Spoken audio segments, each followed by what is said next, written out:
Support for Iowa Catholic Radio and Making It Personal is provided by Sarah Vocations Ministry. Learn more at joinserra.org. Making It Personal with Bishop William Johnson on Iowa Catholic Radio and iowacatholicradio.com. Welcome to Making It Personal with Bishop Johnson. I'm Jean Till, and on today's show is Adam Storey. He's Vice Chancellor of the Diocese of Des Moines, and evidently our resident expert on canon law. Well, he's becoming so, yes. So I think the insights he'll provide us here and just kind of say what's afoot in the diocese as we try to serve our people and make the law work for the good of souls and not simply impose burdens that are too heavy to lift on them as well. But today our diocese rejoices, the rite of election being celebrated this morning at St. Peter's Church in Council Bluffs. First time to celebrate there. Father Jake Epstein, thank you for his hospitality. But those who are to be received on the Easter Vigil, whether in baptism and all three initiation sacraments of confirmation and Eucharist, or those who've already been baptized, perhaps in another Christian communion, who are candidates then for full initiation. So we always try and have a little bilingual flavor to that, and there'll be a great festive occasion, followed by the next day is our custom at St. Francis of Assisi in the afternoon. So it'll be a wonderful time. Again, reminder that last year, per capita, the Diocese of Des Moines had more people joining the church than any other diocese per capita based on population. So in Iowa or in the whole United States. Wow. Again, and if indications are, I know Christ the King in Des Moines, St. Ambrose in Des Moines, and many other parishes, people are drawn to the body of Christ and to make communion with us. So we're grateful for that. Looking forward to being down at St. Edward's in Afton next Wednesday, in the first full week of Lent, to share the Stations of the Cross and a little soup supper, and we'll offer them a little spiritual morsel also. So that'll be a great opportunity for us to come together. These are days where, hopefully people, sometimes we kind of think that, well, the first few days of Lent, I haven't really got my spiritual regime in order, but I think, it's time now. The Lord is calling us to conversion, calling us to be ever more, giving our hearts over to Him as He gave His heart to us. I was struck last week by the reading in Sirach chapter 5, rely not on your strength in following the desires of your heart.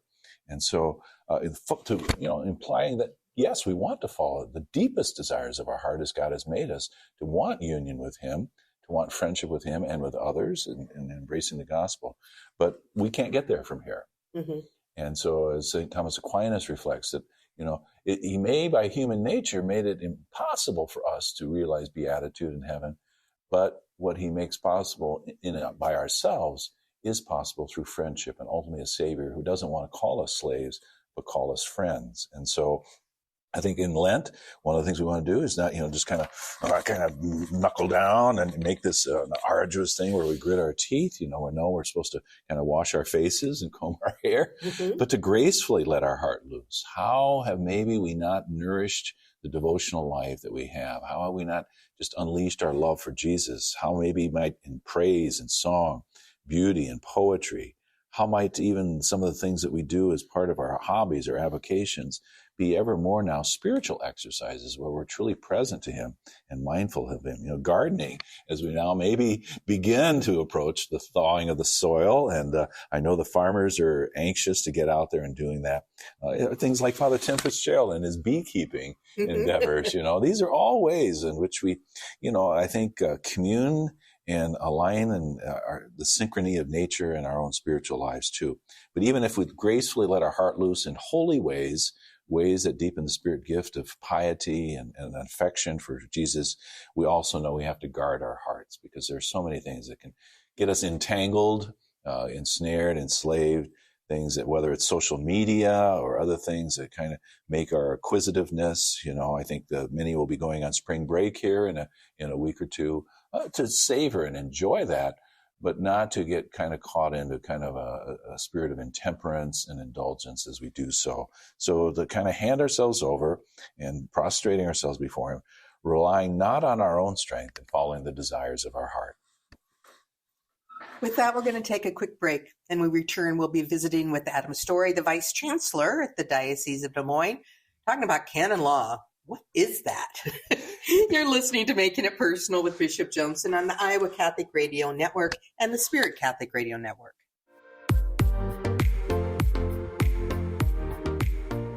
Welcome back to Making It Personal with Bishop Johnson. And today's show, we have Adam Storey joining us, Vice Chancellor for the Diocese of Des Moines and canon law student, expert.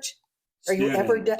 Yeah, student, almost a canon lawyer. The credential. Yeah, as my kids say, I'm almost a fake lawyer, so I'm getting close. But yeah, we'll get there. No prophet is without honor. Yeah, in that's his own right. household. But Vice Chancellor for Canonical Affairs. That there should be a symbol of office that goes with that, a medallion or something. I'm hoping. I mean, yeah, I'm hoping. Maybe when I get the degree. Yeah. Thank you for being with us, Adam Storey, and your roles for the diocese, in serving both as a classroom teacher at Donnelly Catholic High School, and then Bishop Pates inviting you to join the staff here, and the kind of ongoing evolution of your vocational role, obviously as a husband and father, but as a man serving the church, and your own desire in that, just as you served our country in the past in the Marines. So thank you for here.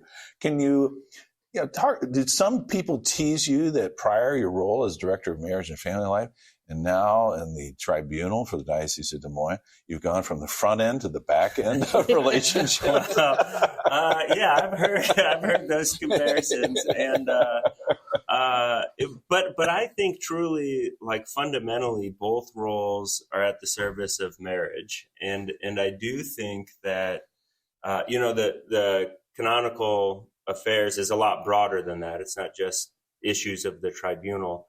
But within the tribunal, within marriage and family life, they served marriages, they served families. And I'm very passionate about that. Like, I do think that that's a profound vocation. And I think it's a profound way to live the Christian life.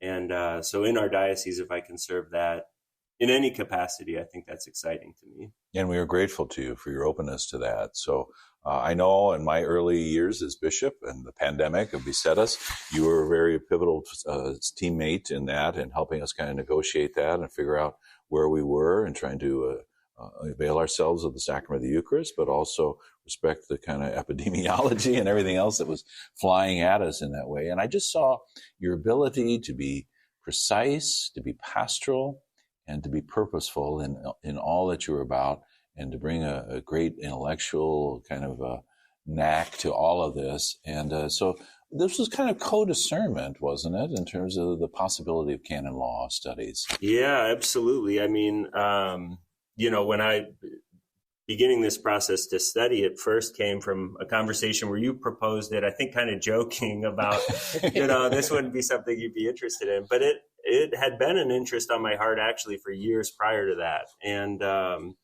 I think it's been a real blessing to, just see how it's unfolded. And I feel like it is a vocation that's been received more than something that I've sought out. But it's been a great fit. I've loved it. I can't say enough good about it. So yeah, and it's taken great perseverance. I'm using all these P words here, and patience today, but the discernment that to go to the Catholic University of America in Washington, D.C., and your family gets to benefit from this, right? It's been tremendous. So I'm in a summer program where for 4 total summers, and approaching the last one, we're out there for 2 months. And, because of, I think that, talking about marriage and family life and what a vocation that is, I really knew that I didn't want to do it if they couldn't come with, because I didn't want to, I had spent time in the military. That was before I had a family. And I knew I didn't want to go on a deployment essentially without my family. And, that's created challenges. It's created its own burdens. I think those are more burdens for Kara than for me, but she's just supported me in a really profound way to make it happen, which has been a grace. Yeah. And so Washington, D.C., they call it the swamp sometimes, but it's also, it's not a playground, but it's also a place for numerous opportunities for families at an affordable, approachable price point. Yeah, it's been really cool. I mean, the history, I love history. My kids love history. That's really cool. But the neighborhood that we live in gets called Little Rome because there's so many religious communities that live in this neighborhood.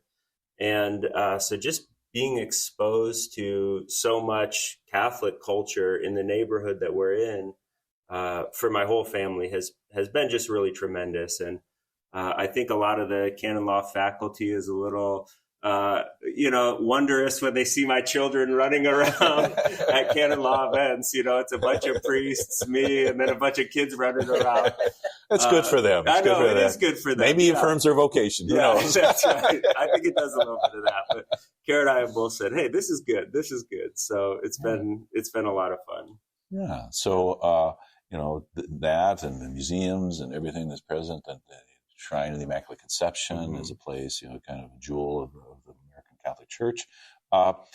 Was it hard to get back in the groove of studies? I mean, you'd been away from it. I mean, you're a man who's always got ideas cooking, but was that something, a new discipline? I was nervous about that going into it. I think it's actually been a more natural fit than I expected. I think part of it, I've learned certain disciplines in my life, just in raising a family and professional life, that I didn't have when I was in school in my early 20s. And so to have that, those disciplines, I think the schoolwork has fit really well. Sometimes I do think there's a bit of brain fog that maybe comes with the second half of life, but the schoolwork is, I've always loved being a student. I think it's fun. So, And I found, that resuming graduate studies in my mid-30s, I had all this life experience and pastoral things that kind of gave me the stuff for reflection of making those connections between what was going on in the classroom and what this has to do with real life. Yeah, I think particularly with canon law and having worked in our pastoral center for over a decade, so many scenarios we talk about them theoretically, and you can look at the canons, but I can put flesh on that. I've seen that play out in live time. And so that has really helped, I think, a deeper understanding of what the canons are actually getting at. Mm-hmm. Well, we've been kind of tossing that term around. What is canon law? Yeah. This has to do with cannons on ships, or what are we talking about? This is for the rest of us. Maritime law or something? Canon law is, it is the legal system of the church. And, any visible community, any tangible community has to be tied together in some way. And this is what law does. It sets up a community so that the common good can be pursued and the common good can be achieved. And canon law is the whole system of law. So it's the code of canon law, which you usually hear about. And then there's all sorts of extra-codal legislation. There's all sorts of laws that go around that. But what I think is really fascinating about it that I've learned is canon law is really an ecclesiology. It's really a way of understanding what it means to be knit together as the church. And so in that sense, I think it's very beautiful. Our current code is very much informed by the teachings of Second Vatican Council. And it is, as John Paul II talked about when it was promulgated, a means to an end, that it doesn't replace grace. It doesn't replace charisms. It doesn't replace the life of charity at all. But it creates conditions so that the life of grace can flourish. It orders a community so that it makes space for grace. And so it's kind of like the back office work, which I really like, to try to, hopefully when we do it well, it sets us up for flourishing. That's really well stated. I mean, you've really been drinking this in here. I've been drinking it. But I mean, that grace, one simple definition is the love of God outside God's own self. So the love that permeates our relationships and our communities, or is to permeate it. And when it's not, then maybe a remedial solution is necessary to restore that possibility. Yeah, and individually we get in the way of that grace at times in our own lives. And as a community, we can do that too. We can have dysfunction between each other that hinders that grace. And so just making space for it, that's what canon law is about. Okay. So, but the origins and kind of the Middle Ages are at the earliest ways, and yet, the 20th century was a pivotal moment in bringing the code to a new chapter. Yeah, right? well, the first, no pun intended. Yeah, the first codification of canon law was in 1917. Before that, you had the body of canon law, and really the body of canon law, I mean, it stretches all the way back to the Council of Nicaea and even synods prior to that. We haven't always understood law in the same way, that's developed over time. I would say the way we think about law today in the church probably really took shape maybe in the 10th and 11th centuries. We did have law before then, but it was just not thought of as universal. It was more localized. But yeah, that's a big history that you could go into. But we have had law in the church from the apostolic age. We've had law in the church. Yeah, and you mentioned Nicaea, the Nicene Creed. This year, the 1700th anniversary, right, of the Council of Nicaea. Oh, yeah, okay. So it's a significant moment that Pope Francis refers to as he speaks about the Jubilee year, actually. So that symbol of our faith, But then what does that entail then for our actual lives and pastoral service that we render to people in that way? And we have a kind of automatic default Western mindset. The Latin Rite and the Roman mindset is not the only one that informs law in the church. Yeah, absolutely. So we have other, in canon law, we would call them sui juris churches of their own law. Yeah. And the Eastern Rite Catholics that have actually their own code. So you have the Latin code and then you have an Eastern code. And there's shared legislation between the two, but they really do live their own, not just liturgical rite, not just traditions, but they have their own legal tradition that they operate from as well. Mm-hmm, mm-hmm. And as we look at possible planting of Byzantine divine liturgy with Father Bruce Reeby from the Eparchy of Parma, Ohio, looking as part of, that Iowa, we're not just the frontier here, but, that law will be also extant among us here. And we have to kind of collaborate in that and coordinate some of those precepts that might be part of that also. Meanwhile, you're in Washington, D.C., and then also doing a couple online courses during the course of the year, doing that. And now, hopefully realizing that final expectation of you and the thesis that you're writing. How's that going? And this is a question for me. Yeah. And if our listeners want to listen in. Is it time to take a break? Can you plead the fifth on the radio show? No, it's going well. I'm doing some editing right now, but it's close to completion, which is exciting. So that's been a big project, but it's been a lot of fun to write too. So I'm looking forward to finishing it, but it's probably something I'll continue to tinker with even after. So tell us your topic and what you've been investigating. First, I apologize to all radio listeners for going into this, but it's the right to be heard in administrative procedures, because administrative laws is a relatively new topic in legal studies. The right to be heard is ancient, and so it's kind of bringing those two things together. And how does that play out in the canonical world? So truly respecting each and every member of the church who has a right to have his voice, her voice, absolutely weigh in. Yeah. Does the bishop have any right in this? Yes, you have your rights too.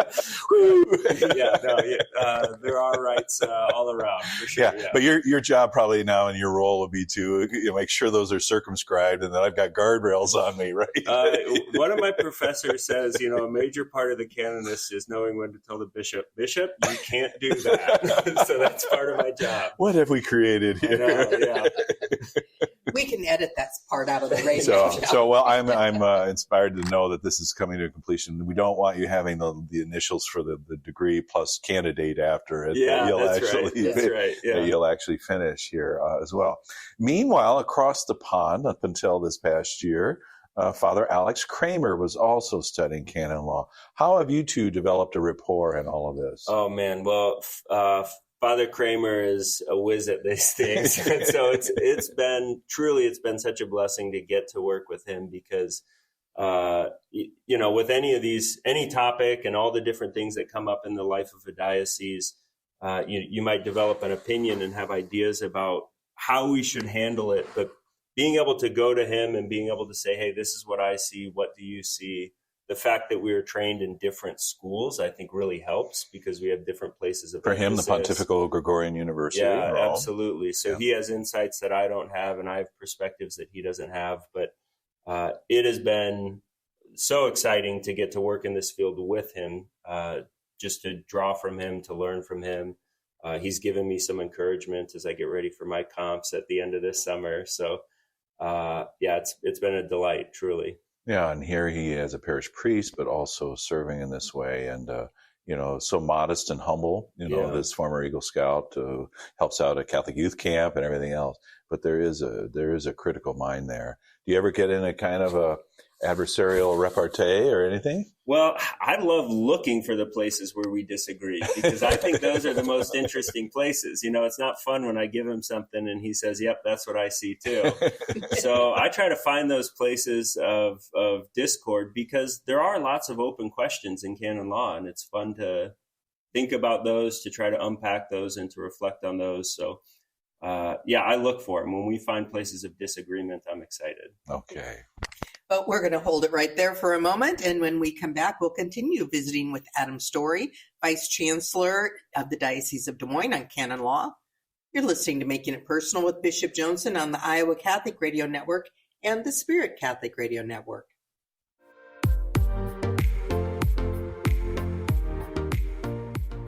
Welcome back to Making It Personal with Bishop Joensen. Thank you, Adam Storey, for staying with us. Now, while you've been in your studies, we've also been kind of doing an internal look at who we are and how we serve people with the aid of the Canon Law Society of America. So we actually had an audit conducted, not because huge problems, but just how maybe, refresh what we're about.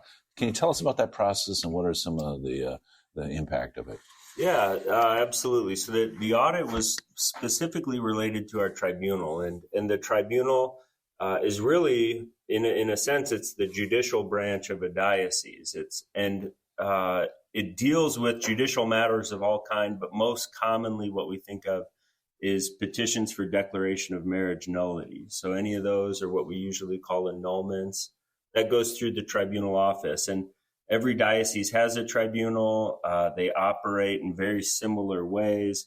But over time, the law and the practice and procedures will change. And we were just at a point that we thought, all right, well, we should look at the way that we approach this, the way that we do this, and see if there's anything that we need to update, see if there's anything that we need to change. So the Canon Law Society of America, they sent 3 very talented and capable canonists to our diocese to spend a few days with us, kind of talk through our process, look at our procedures, all that kind of stuff. And I think from Baton Rouge, Kansas, and Dubuque, right? That's right. Yeah, that's right. And so from all over the country. And they came and gave us feedback about, here are the things that you're doing well. Here's the things that you could do differently. Here's the suggestions that we would make. And then really, so that was December of 2023.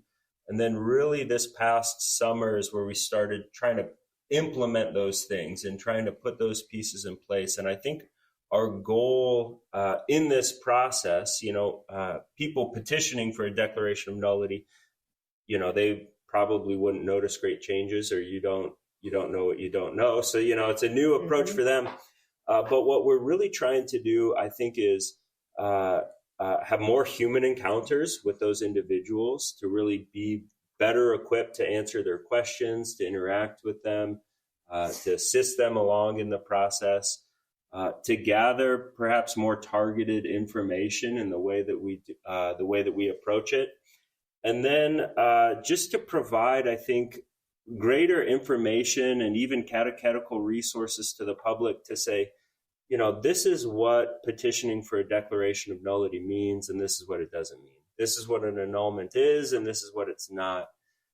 There's plenty of areas where people can be confused about this or have misunderstandings. And this is obviously a particularly painful moment or a sensitive moment.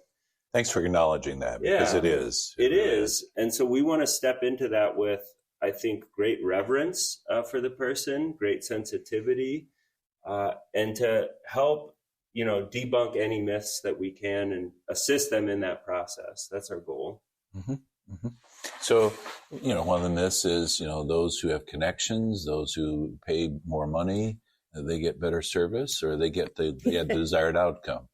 Yeah. And, and even Pope Francis addressed that about 10 years ago. But our process is entirely free. There's no cost to anything to approach it. We work with paid staff and with volunteers, but a lot of dedicated people who just want to do this right as a service to individuals. Well, and this will be a blessing, I think, to many people, and maybe a therapeutic value, but also liberating for them, that they can live their faith and share in the life of grace in the sacraments. So when is this graduation party going to take place, and am I invited? End of July. That's the hope. Pray for me. All our listeners, pray for me, please. And it'll be great. All right. Thank you, Adam Storey. This has been another edition of Making It Personal with Bishop Joensen. Thank you to our guest and to all of our listeners in Iowa, Nebraska, Wisconsin, or wherever you may be listening to the Iowa Catholic Radio Network and the Spirit Catholic Radio Network. You can hear Making It Personal with Bishop William Joensen every week on Iowa Catholic Radio and iowacatholicradio.com. Support for Iowa Catholic Radio and Making It Personal is provided by Sarah Vocations Ministry. Learn more at joinserra.org.